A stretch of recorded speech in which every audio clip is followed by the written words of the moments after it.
gather on the ground to start our program.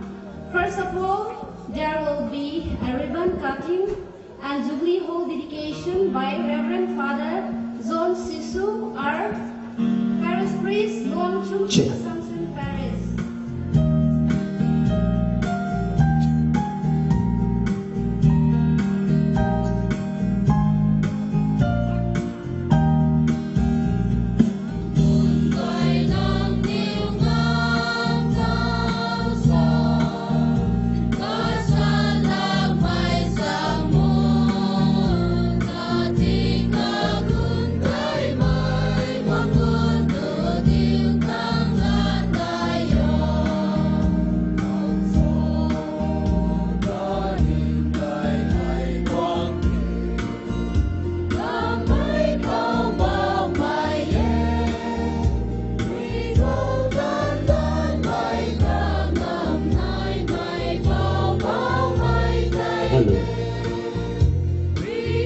All dedications of Sabuan Ngayon Lu Hay Xuân là không biết thế. Ngày đã sinh ngày mày, đại mình chưa được được. All ngày ăn cho nó thế. Sen cầm hậu, tao tao ngày ngày bằng cái thế. Mấy con phải tập trung mai là buồn ngủ được không?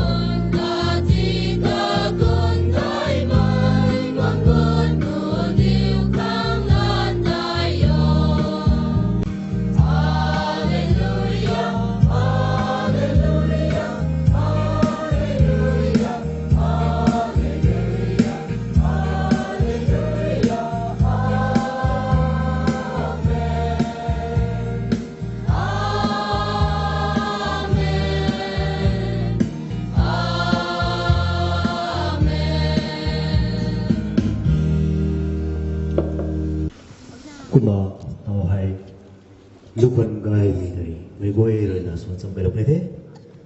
Once again, a very warm welcome.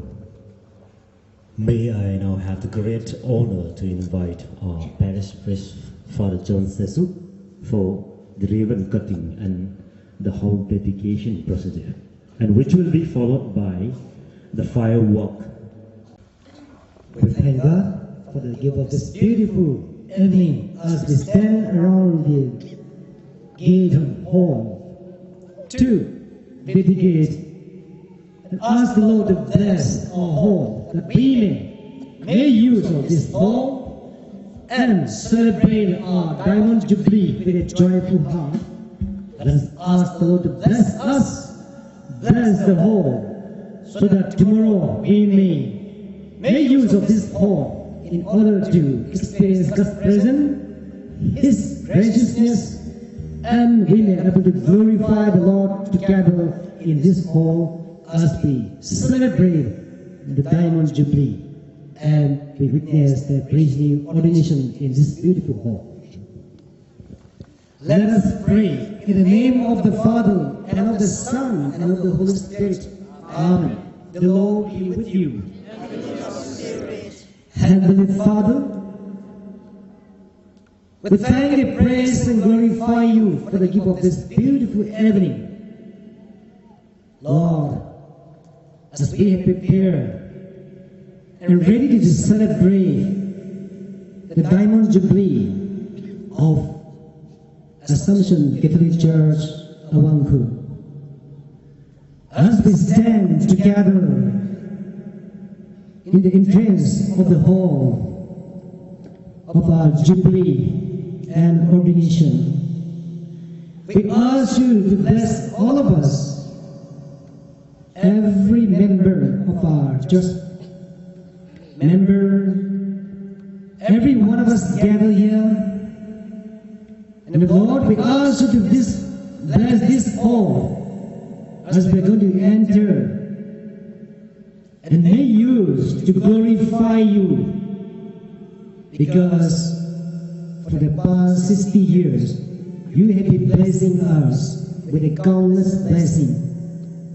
Bless all of us, bless the hall, fill this hall with your Holy Spirit, with your peace and joy and love, so that as we cut the ribbon of our hall, fill till the end of our celebration, may we be enlightened, blessed, and feel your presence in this hall, and thus may we come to know you more, come closer to you, and celebrate the Diamond Jubilee with peace, joy, and love.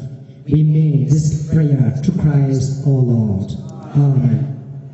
The Lord be with you. And may Almighty God bless you in the name of the Father, and of the Son, and of the Holy Spirit. Amen.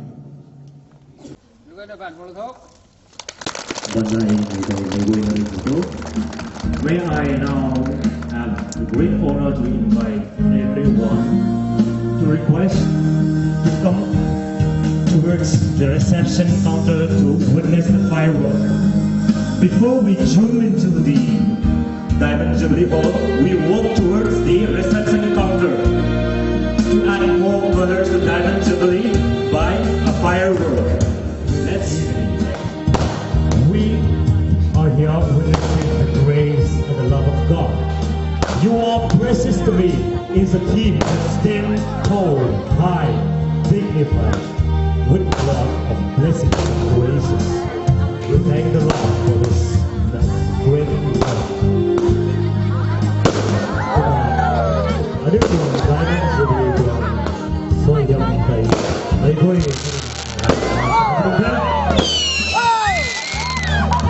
Baik pau nang hai nang kumyang ni. Radon semua. Orang nang siu. Baik tuan kumai dan hai sapi sebagai hai. Orang ini. Baik pau orang tak kita berkau.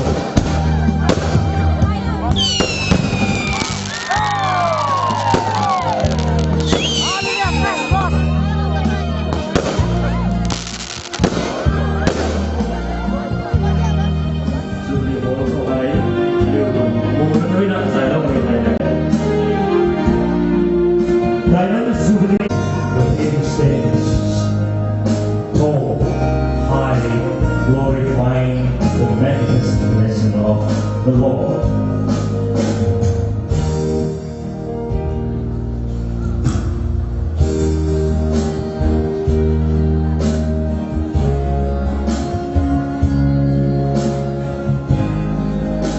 Baik-baik, kalau Tuhan sampai kalau saya cuma hukuman saya mahu kembali saya kembali kalau saya ini kembali dan selamat berbuat dengan jangan terkait dengan kalau saya kalau lalu kalau saya dan kalau berbuat dengan suami mohon berbuat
Service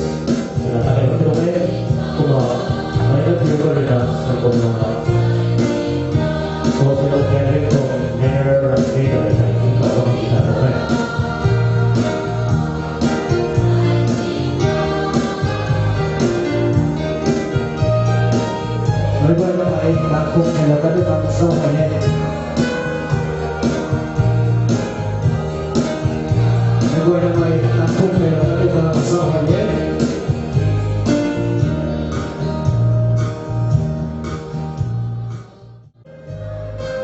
Church office dan mulai mengadakan kedua bervoice English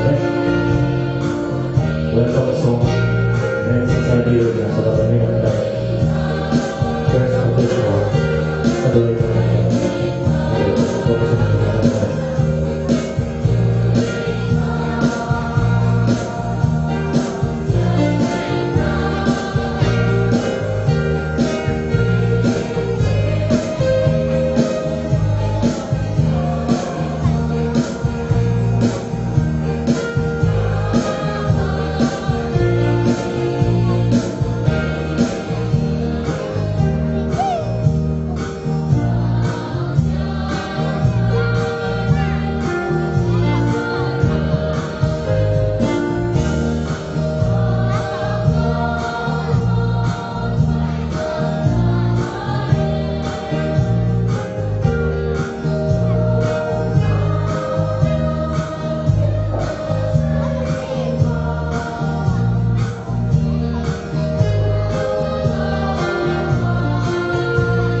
Kapu kena kini mekท่านไม่เขาพิมพ์ได้ไม่สกันทิวตอนนี้ไม่ทันได้แจกกันทิวกระกันกระถุยนักเขาสาบรุกุยอาคณิชวนกุยท่านเลี้ยงไปอาคณิได้เลี้ยงไปสักการะสตากัปูกระคณิเmekท่านไม่จันเขาพิมพ์ได้ไม่สกันทิว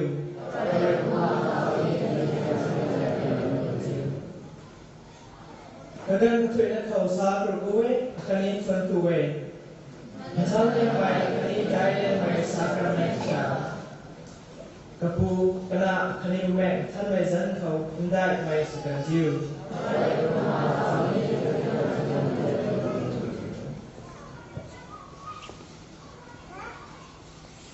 อันนี้เป็นเสียงใหม่ซิสุนั่นเรื่องอันนี้ปังเขาเท่าจริงเขาให้เทียนแปะเขาสนะคนดีลงนะอันนี้เป็นเสียงใหม่นุ่นเวลาเจ้าใครลงนะนี่ปังเขาก็มองลงไปข้างจ้าก็งั้นบางคนคือไว้เท่าจริงเขาให้อันนี้ไว้เลยนะอันนี้เขาลงไปที่ลงไปข้างจ้าทนผู้ไม่เดานะมาเขาKok sun kaya Nirina sun ku bamai sakro ku bamai Jentara Jisu Aniu lung kau Aliak kasih jong nungin kebuai kai Tiap malu Nanti siapa jong nungin cipat iklona Mereka kan Adoration dan kepanggan Mereka cenderung mbu nahai Nang maa kau Sinsu sui na sinsu diukan Nang tuan ku sui mai Sediu kan, nada sakro kunga mai nungin tay aniu lung kau tinai lo. Jangan ragu, nang rena aniu kau lung mai, aniu kailuang langsung kailuang kau Catholic pomling, Catholic Church na dito mai lung mai kami tong pomling, kay tingkong red serok tangkay, may nagtong sahiyang pan proyek. Tao quạ về lông khẩu, cứ một cái mai mềm mỏng à, hay còn xuống rai hai là bao ngày hay, thằng tuần xuôi hiếm đấy, mình khẳng được cái này mà tuần cuối, tao nhiều ta cậy như mày, người ta tuần cuối dài mình gần khẩu hay, thằng tuần cuối mẹ thằng mày như mấy cái quê thì dài là vô sự này vậy, nào cho cái gần chuyện đó, vợ chú là ring sợ bao mày, ra vô ngày. Nhưng mà khẩu không có mày Bravo ka recognize suna hầu tàu là mấy cái người là bị vùng cây là khâu. Let us give a deep bow to Jesus who is present amidst us.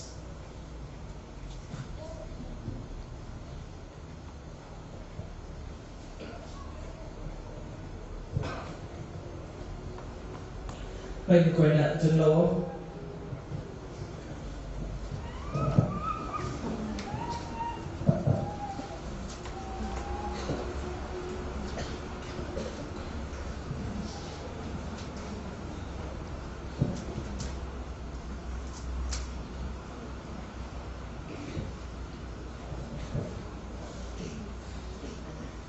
Xin mày nâng súng nâng khẩu của mày Krista thầy lại mày quay thiếu. Anh yêu rồi đã xem tập bị cán của mày xem có km tiếng sau cái rồi km tiếng rồi là đít mày này rồi điên mày có km tiếng rồi là xem asa tận thả vậy điên này cái này mình có suna km tiếng rồi thì nó thông anh yêu con destination của tăng lên cái bom thế asan du lên này đã hay vậy thì anh yêu con Jubilee Diamond Jubilee Christian Catholic rồi luôn là con hôm nay có luôn ngon mày asai hay rồi nào tin cùng react sốc tặng mày milestone ở cả thế hay có mày tin lý không hay nếu cần cái gan gai mày sẽ tinh sinh cái gan gai mày chỉ đâu nè nếu rồi nè hay còn milestone của cái ngôn mày có hay giáo thân giáo có asan ta buông cái thằng mày chạy tất cả mày tin cùng resurrect Catholic Church cái hậu thao rập rồi nè lung buông cái mày cần chỉ chạy nếu giáo thân giáo có giáo thân bị cán có hay Gen si mày ở dụ này rồi lúc còn này làm mày ở dụ này rồi mấy người chạy anh yêu đồng có khâu vòng cái gì anh yêu bằng có con mày ra vòng mà có hay để làm mày đấy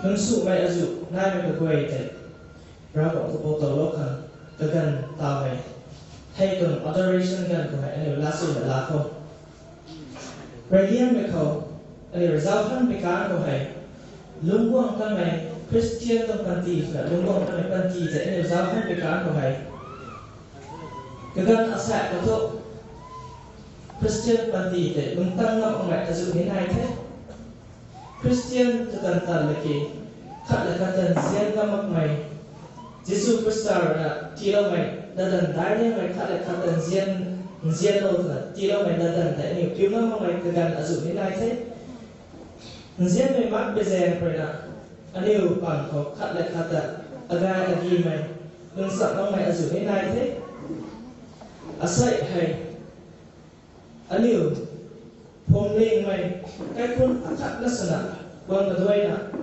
ra vòng có auto loco ra vòng Krista thầy này mày hôm nay cái cuốn khát bằng sum nằm của mày cái thầy người quay cả là cái cuốn khát nó sana lung sợ mà ra vòng có cô lúc này không nghe về nè tan quay ta mà tao mới quay không tại cái này ra vòng là thuần tu không cái rèn cho anh yêu của bố luôn ra là đồng tiếp cái rèn rồi nè ra là thay cái rèn rồi nè anh yêu quay thằng gai cái mẹ con hôn đình Catholic hôn đình này anh yêu cái đó không có lâu này hay anh yêu của bố quay thế này ra vòng có thuần tu thằng này thế ra vòng con sẽ hiểm bàn của thế thì mình tại nè không có như vậy là ra vòng có khoai này mày anh yêu đúng không thân như mày hay Diamond Jubilee celebration rồi tăng là Christian Baptist là đúng không thân như mày phần thì có mày ra vòng con sẽ hiểm cái dạo cái bao nhiêu cái này không có như vậy là intercession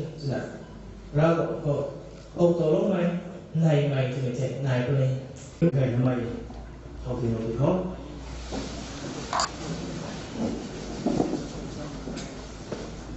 Isaiah rồi thì mày chapter về cái thùng khát rồi là con ngủ này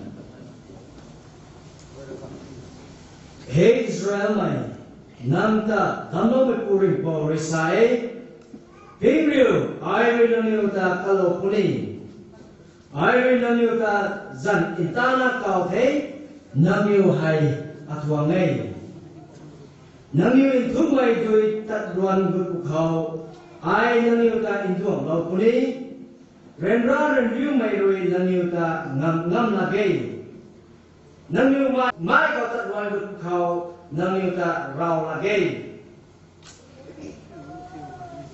tan mai namiu ta insan mai wang wang mai tay rui namiu ta kabiu la gei kalam tu ai hai rin pau namiu rawang ei Israel mai tuang ithan mai rawang namiu ta kalom mai puai namiu ta thok mai man khang Egypt tan ti kuni Sudan le seba ta namiu ta ahia khang ti kuni namiu pati kalau khang ai ri zat buai na ta ti pat kuni kalam tu namiu hai akhang kung mai ei kalam tu ai ri namiu ta izene khanisa khuang subai pingriu ai namiu ta lamwai la ba mai du mai le pat thang rui ni duliang mai le kai thang rui ai ri namiu mai nun ta kai kho khungom dat kuni ni hai rawang na kang gai mai ai asai kum ane buai tuang Diamond Jubilee tuang thim hai You are precious to me nang hai akhang kum mai ye na hi lawai ani ko tong program bu ko to kai pau nang hai akhang kum liang mai ye na hi lawai tiki English Bible tong la diam ko thai na ke ani ko tong Bible ko to nang hai akhang kum mai ye ra bo mena salo pelate ani ko ina ra bo na sabra mage tiki ra bo mena nang hai akhang ku mai ye na salo pelate zemai nasula tho sumai phomling ko pi so mer sai ko chiu ku pu ko chiu ram la de lao ko chiu saban ko chiu na ani ko dungo mai pa ko hai na ani ko khat ne ka zau ko ko bai pia vai đẹp này rất đẹp đúng không mày gọi là luôn chỉ là do cái gì please see around who is sitting at your left and right giống như là giàu thâu su là hậu bò so man sai su là cái dàn thai là hậu rồi đi có một cái hậu tận ta là nàng hậu rồi, cái lô cũng là hậu tận đó mà sai sửa nàng hậu rồi. Thì cái sai đó ra bộ người ta hậu tận đó mày làm mà na ra bộ mày mấy cái số cao na xếp vào cái cao mà sai. Nàng hay akhang cùng mày vậy sai. Mày đây cái bài cái buổi sâu, nàng luôn đại cái buổi sáng rồi na, nàng tan thai cái buổi sáng rồi na. Nang nakaya da ki se na nang hai akhang ku ma ye na ra bu ma sa tu na ma ke me ta no lut la me ya ta ra bu ma na nang hai akhang ku ma ye ka sa de ra bu sa ma ta ti ra bu me sa ka na ti tan hai me pui pu na nang hai akhang ku ma ye na ra bu sa de ra ma ke ti ki asai to ra bộ nam đi cái giáo là nam giáo là mà sai sinh cái tuổi đó nam hay akhang cùng mày ấy nè nếu bữa nay có sáng làm thế sai ai thế hay khen thay luôn đấy nam hay akhang cùng mày ấy là sao tuổi thế mấy bạn này gọi nam John Lucy Cecilia cái buổi sáng sáng đó nam hay akhang cùng mày ấy là ra bộ là sao tuổi thế Father guys trên đông này nam hay akhang cùng mày ấy ra bộ là sao tuổi thế mày tu buat saya tu so, na ane boy, rabo mày ziana, kungan, damlo na, magwa tawa na, family ko na kuno mày na ane boy muda tu buat saya na, rabo tini tau na, na hai akhang kung mày ye, tini tau na tu thay, atau sutho, consumeristic world, sinsungan na Honda result. ปันตีกันสิสุนหุ่นกันเถอะไทยบ้านตัวไล่สิสุนหุ่นกันเถอะเขากายไม่สั่นดีไซน์กับพัฒนาสั่นสิสุนดีไซน์กับพัฒนาหุ่นกันละโมบายเนี่ยสิเราพัฒนาบูปุ่มขัดฐานขัดพัฒนาขัดพัฒนาไอ้ได้กันเนี่ยได้กันละตัวบุตรkisahคุณปากกันเถอะkosmetik ko tayo mag thai bahay ko tayo mag gari ko tayo mag hawai pagay ke para hosi man dagan man sai ni hai de kana de tan thai me pui pu da lau sai ma ko ni tan thai ma gan ra kesu ka da kai ra tan wa da ma gan ra kalo si kai ra gan ra ka gan ka no thai ma na le ba ma ku tho ra this hai de consumeristic world Masai pati sisuna, masai punda sisuna, gai makhe akang gen kong makhe te gandina. Tiki raw buang kang to, download tang ne to si me to na makhe. Thai baksan, kakai ka baksan, kamai na download mai kai, kamai na siap mai tika kai ko gam tang ta baksan, mai la kai satan ta makhe to te. You are precious to me, nang hai akang kong mai yai. Kerapa apa yang nak bilang tu debas ni, nang hai akan kum mayeng sakan deh. Pui pulung bamai, na papa bamai nak ni, nang hai akan kum mayeng sakan deh. Mayu mani, mayo mani, maise mani, mayu mani, ragu akan tu kum masin deh. Hai kum besar guna injen mai masai berciu, nang ra arana asai hai, thai bedah hai, ai hai ragu mani. Kuna dalam asal akan asal sana ragu akan kawan Thai ayah kum mayai sarang Thai.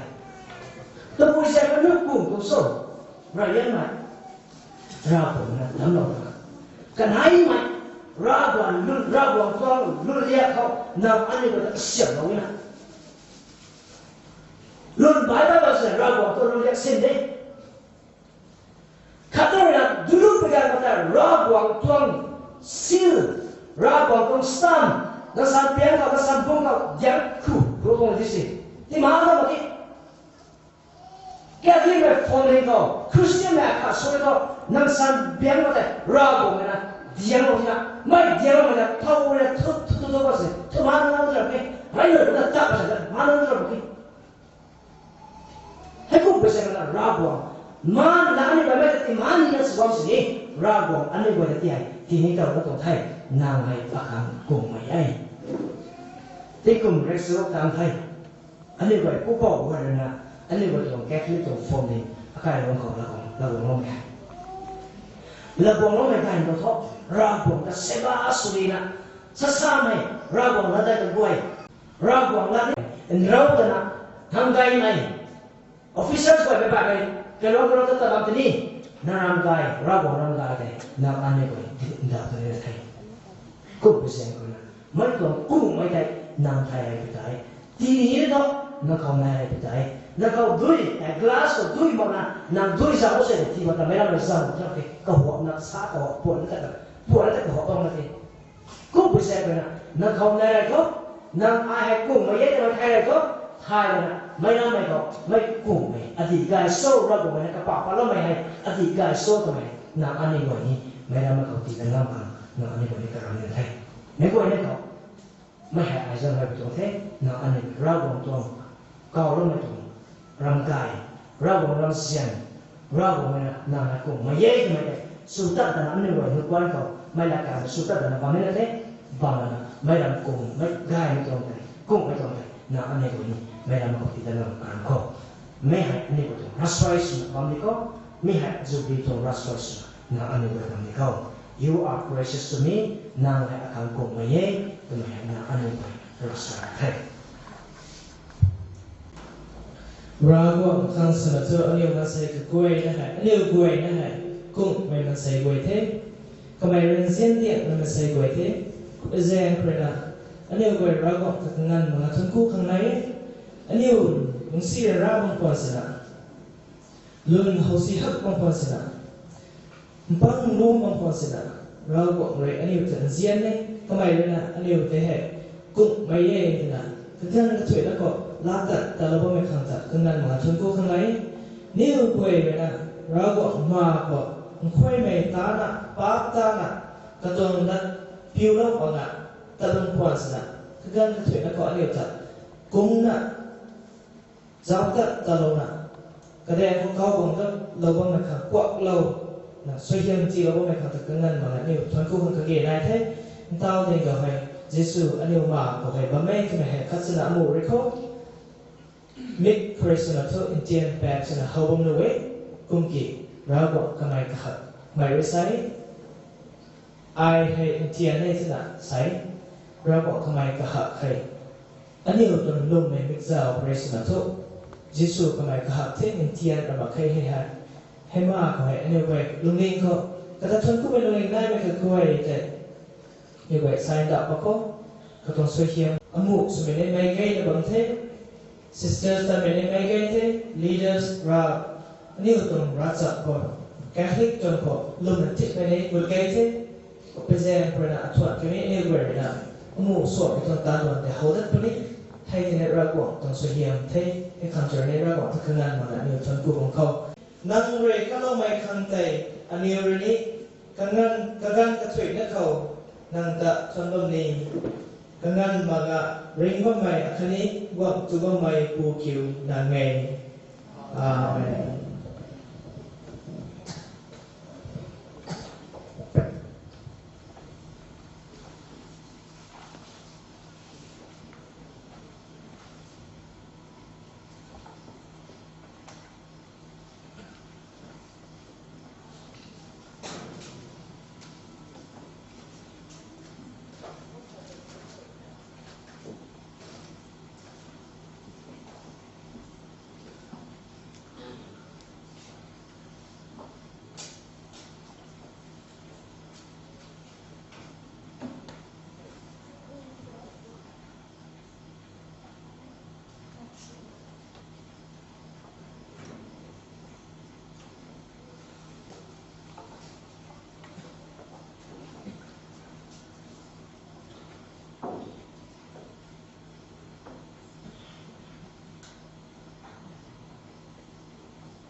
Hymn number Livlet 43 Rik Melalu Kau Thai Kumu Riengu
spiritual preparation and confession for Diamond Jubilee's celebration kagantai.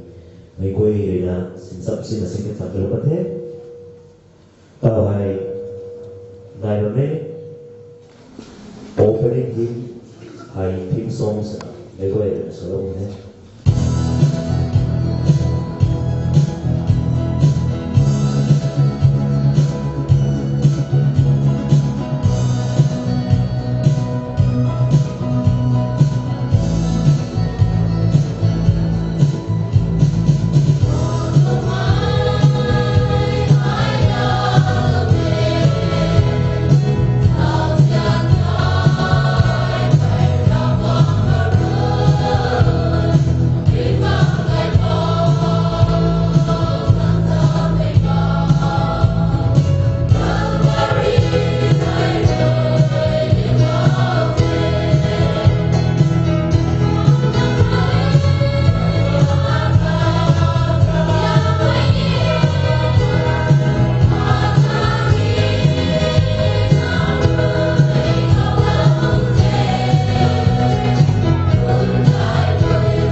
Opening hymn so chui la swai kala kuthe na tao tho opening prayer la megan gai the ko na opening prayer la lo ni hai church executive Mr. Kaine Buang Kamson Kazathrina la lo kuthe tao hai mai ba mi thai pala lo khang jan hoi bi dong the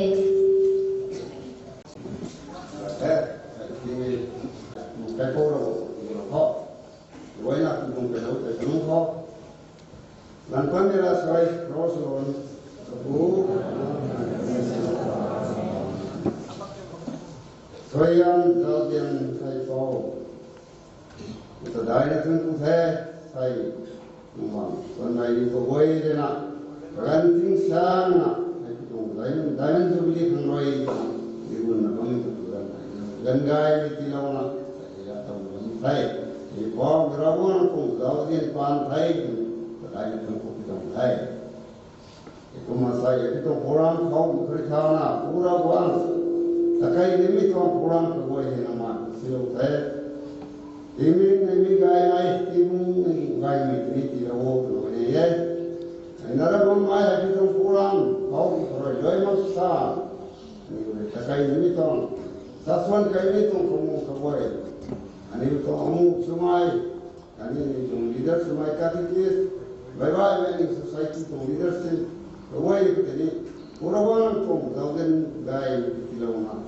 Inting gay mai kuntan gay mai. Ai pi to mai gay kita train pun mami to. Diamond to be gay makung ti falu itu. Inting gay ini leadership away kita. Nantung daugen balik kita tilaw tripura orang boleh. Ai nara mai sai pi to diamond to be.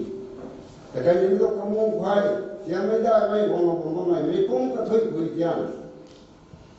Dia mesti tilawa, sunsam dasam mesti tilawa purawan. Namun kalau mereka kuntan kasih malai, purawan mepung katoi kau. Nela mesti mepung pan takai nam kam. Ran dui misam purawan jadi purawan.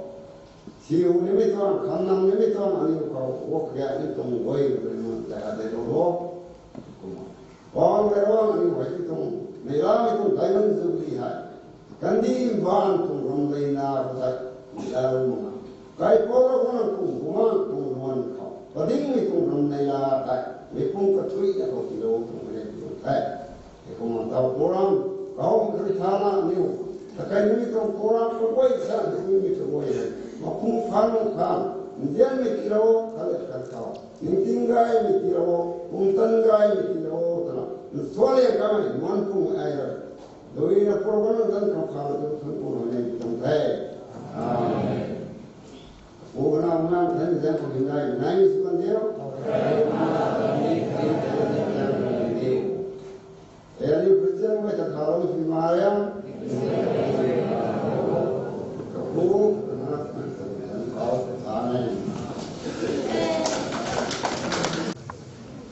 Sebab sudah baik. Ada dua Vice Chairman Diamond Jubilee Committee Mr. G. Tunbong Gregory the States Cow Welcome Address tapi lokal Megawai na kada tiga pikau. May I now invite G. Tunbong Gregory for the Welcome Address. Diamond Jubilee Celebration Assumption Catholic Church Longchong Ingkum Singkhat High School yang nasuku Ingkum Singnai na rumah kesat Desui na kesat Ingkum Singnai na rumah kesat. You are precious to me. Azaya abang padai larian atong korai padai. Kai bong nang hai akang pungliang mayai.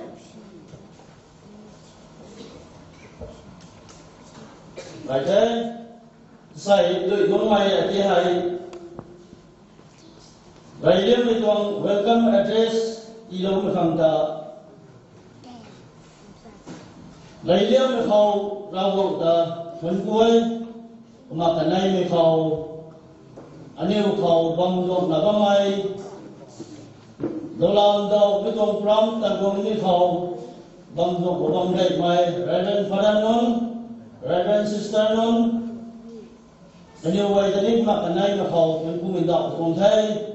Katog ni kau mitong Jubilee Committee na lunggay na invitees law na ipat na ikay tangdo na wangtang law na bambang may nangyaway din ko ma Jubilee Committee behalf ng na kung daw ito ngay namin naramang may tawag may tikay law magsini ay kumito ang tamong kau azaw law ni na wangtang law pa may mansay gaway din kung daw ito ngay namin naramang may say longsom na mo na long na abang du thangloy anang adi kau eko medwang Christian suwang mai ingkong resluk tak medwang kamong kau Kazau tanglong ni de na wang tanglong mai jian mai upau non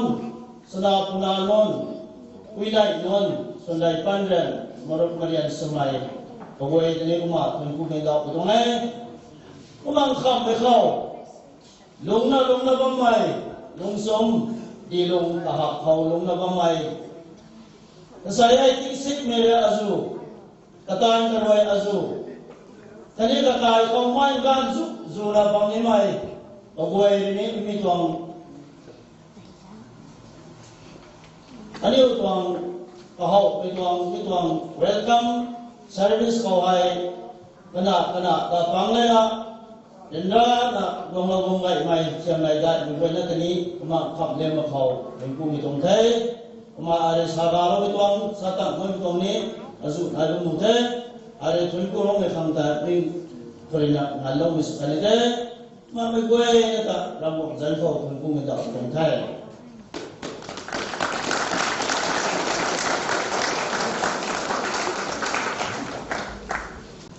Ariu merat sahatai salau tang tugau mereka ini adalah lomba lomba kan ini warm welcome tai pai nanti sentia boleh kuma mereka ini nak tahu tu kau mahu kau tahu dengan sesuatu ni kau bring mahu kau 402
Sapong Sumay, Z. Kudun, Dennis, Local Catechista, Mbak Merason, Lakang, Megoerina, Kadanay, Tirumpe, Kuma, Musari, Kanalo, ng Tanzan sa Internet. Minggu ada bak nasi lari kong.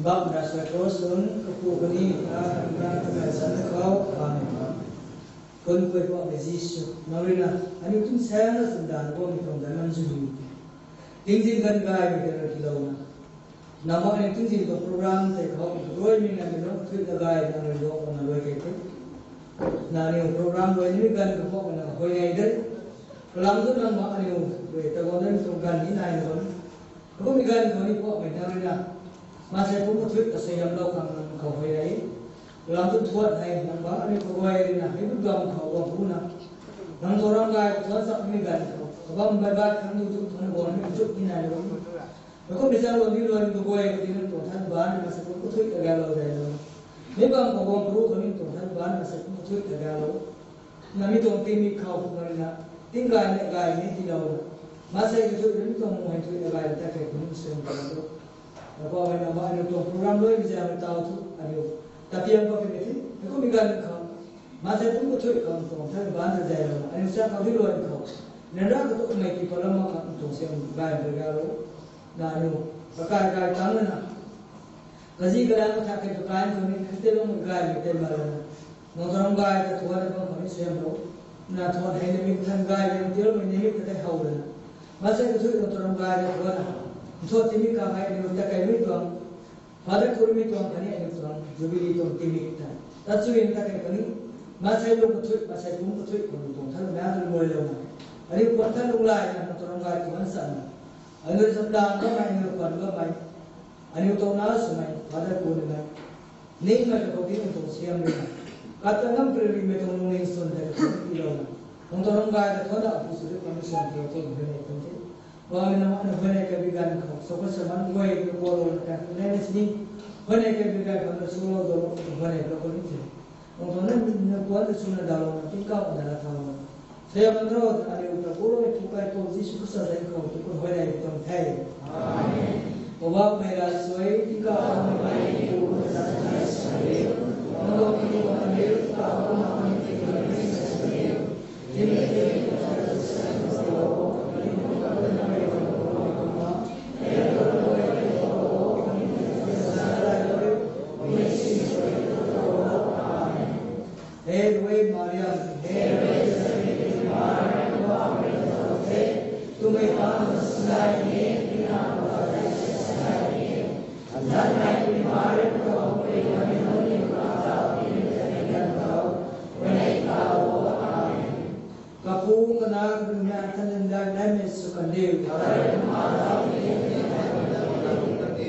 Hey, nusin gue ini kalau mai kui Mariam, aku beri kena kau, amin.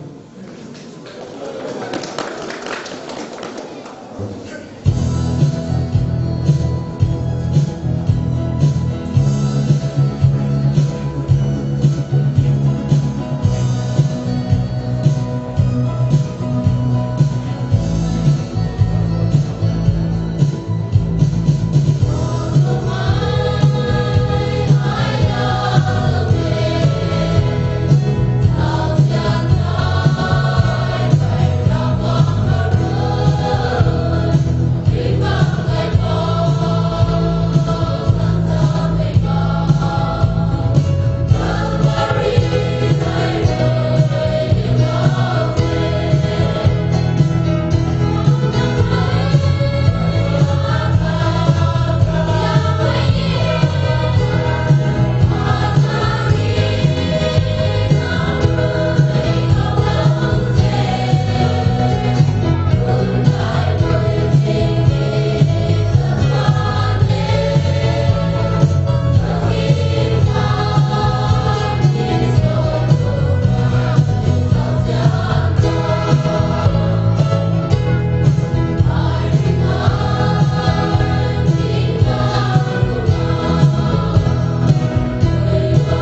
47 Revolution, Diri Archbishop of India,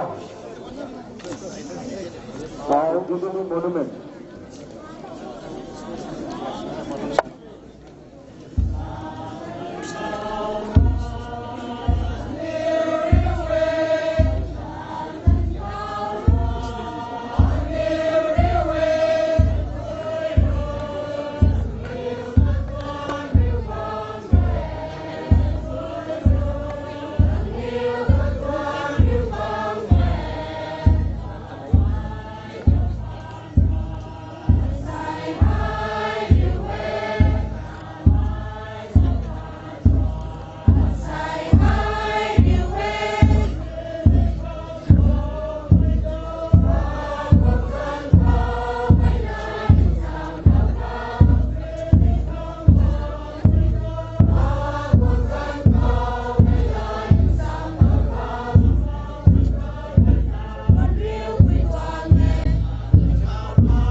Thank you for the welcoming song.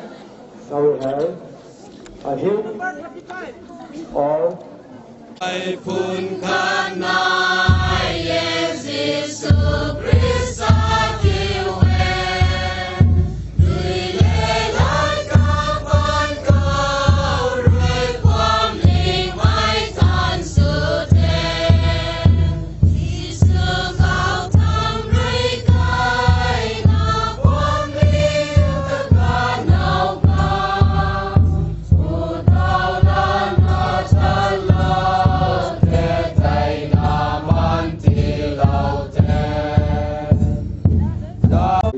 that monument.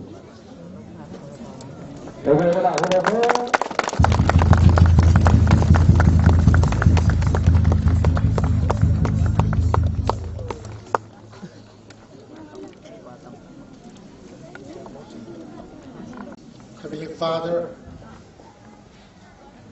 we thank you and praise you for this great day.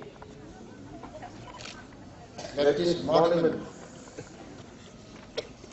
be a sign, a symbol,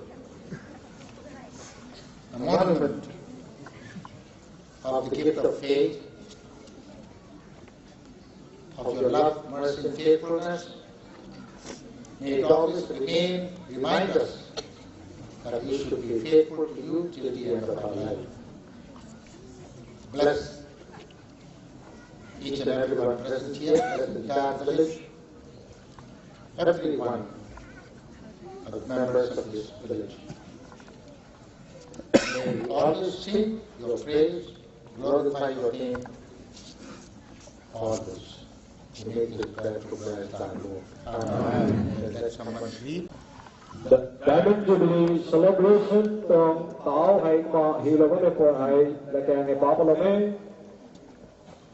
Diamond Jubilee celebration, Assumption Catholic Church, Longchum, None District, Manipur, December 28 to 30, 2018.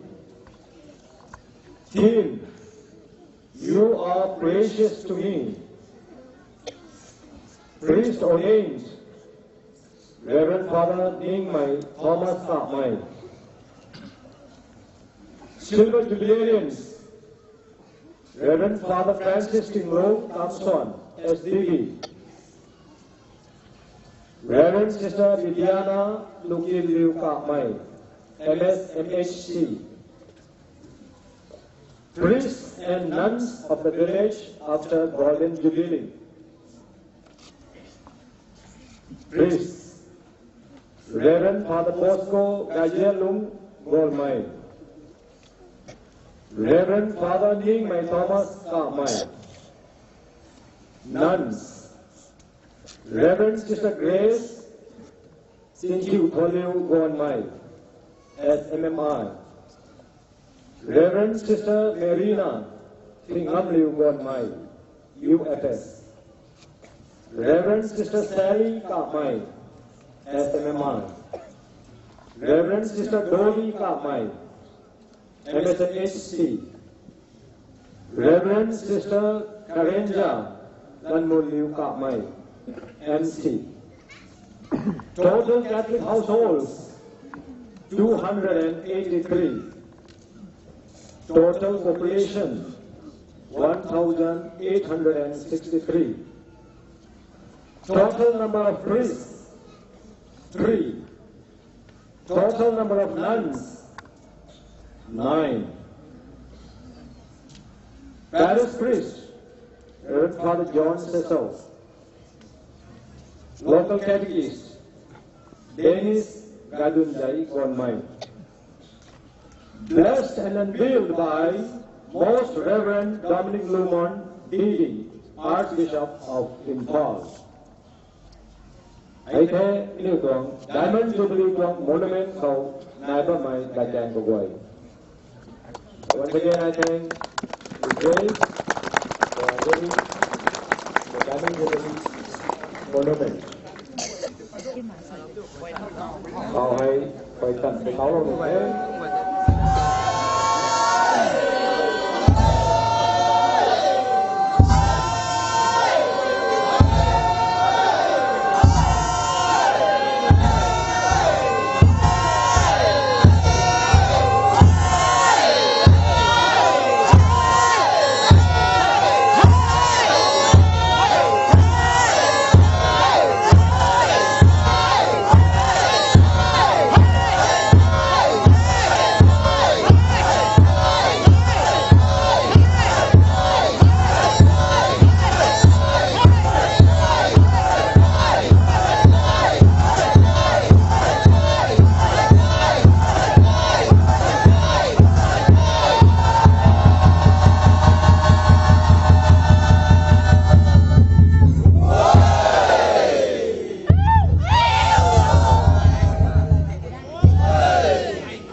Siempre se la dictan la capa aquí.